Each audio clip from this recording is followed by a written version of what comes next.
আমরা মানুষ, আল্লাহ আমাদেরকে মানুষ হিসাবে, ভালো মানুষ হিসাবে ভালো কাজ করার জন্য দুনিয়াতে পাঠাইছেন।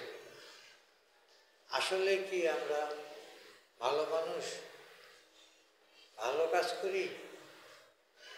নাকি যদি ভালো মানুষ হই তাহলে ভালো কাজ করব, আল্লাহর পথে চলব, নামাজ কালাম পড়ব, সৎ পথে চলব, সত্য কথা বলবো, ইমানদার হব, সুদ খাবো না, ঘুষ খাবো না, অশ্লীল কিছু করব না, আল্লাহর কাজ করব, সবসময় আল্লাহর জেনে থাকব। আর যদি ভালো মানুষ না হই তাহলে তো কোনো কথাই নেই।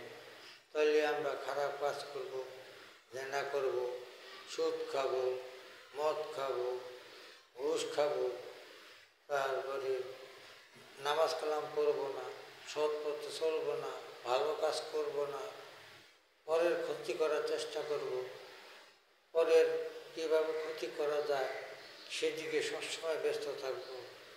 এই কি ভালো মানুষের প্রতিদান? আল্লাহ কি তাই বলছে? আর আল্লাহ যা বলছে আমরা কি তাই করি? করি না।